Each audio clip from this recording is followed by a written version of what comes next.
මධ්‍යහනයක් මගේ නම කපිල ජයවර්ධන.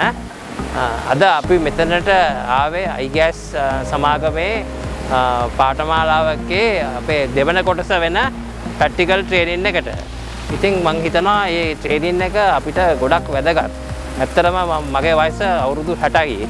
නමුත් මම ඒ 60 වුණාට මේ ඩ්‍රෝන් තාක්ෂණය මගින් සියලුම ගොඩක් මේ දේවල් කරන්න පුළුවන්.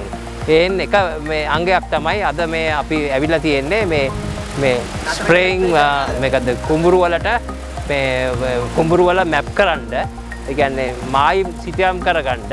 ඒ වගේම කුඹුරු වල තෙල් ඉසීමට ඒ වගේ එකක් සඳහා තමයි අපි දැන් අද මෙතනට ඇවිල්ලා තියෙන්නේ. ඉතින් මේ iGas සමාගමේ ඉන්න නිලධාරි මහත්වරු අපිට ඒවා සියලුම දේවල් අපිට ඉතා පැහැදිලිවම කියලා දෙනවා. මම හිතන්නේ අපි වගේ කට්ටිය මේවා ඉගෙනගෙන ගිහිල්ලා මේ ලංකාවේ තියෙන මේ ගොඩක් මේ වගේ දේවල් ඉදිරි අනාගතයේදී මේ පොඩි ළමයින්ටත් කියලා දීලා ඉදිරි අනාගතයේදී මේ වගේ දේවල් අපි කරන්න ඕනේ. කරලා තමයි අපේ රට දියුණු වෙන්නේ. දැන් ඉස්සර වගේ පැරණි තාක්ෂණය කරලා හරියන්නේ නැහැ. දැන් අලුත් තාක්ෂණයට අපි මේ යන්න ඕනේ. මම හිතනවා මේක තමයි වැදගත්කම. මේ පාඨමාලා වලින් කරන්නේ අත්‍තරම ඒක.